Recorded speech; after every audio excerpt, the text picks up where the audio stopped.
Most people want to start a business that employs people and they want to grow that business and be successful. Do you think that starting a business is a realistic, high success probability chance of ordinary poor people becoming rich? I know that economies thrive when entrepreneurs are active, and it's not just the entrepreneurs, they create. Is that a thing that our viewers can do and most of them will end up rich? You only need 1% to improve the whole economy. There's a really interesting stat that says globally around 65% of ultra high net worth individuals are self-made. Approximately 19% primarily inherited their wealth, and about 16% inherited wealth but significantly grew it through their own ventures. So 65% of the ultra high net worth individuals globally are self-made. Does that not mean that if I want to become an ultra high net worth person, it's going to come down to myself? What do you think that number was in the 1800s? I have no idea. What do you think the number is in Nigeria? I have no idea.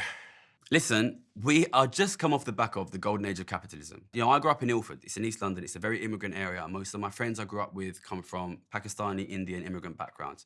They came over with nothing. They worked really hard. They made money. They had their own assets. We had a period where ordinary people could make money and could make wealth. So obviously we are now in a period where there are rich people who made money during that period. But it's over now. I'm seeing ordinary people making money all the time. Okay, so you're telling our viewers they're idiots. Why are they not making money? I'm not telling anyone they're an idiot. I'm saying Go and buy Dan's book, read it, and become a millionaire. Because saying Dan that- thinks it's easy to appreciate become a that. millionaire Appreciate by the being an endorsement. entrepreneur.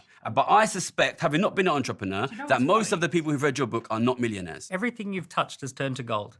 You turned yourself to academia, you got an amazing qualification. You turned yourself to banking, you became $2 million a year. You turned yourself to being a writer, you become Sunday Times bestseller. You turn yourself to content creating, you get 800,000 followers. And now you sit there after all of that evidence and say, oh no, it's all over, guys. If you think you So can you teach say that people to do it- you're smart enough, but they're not smart enough.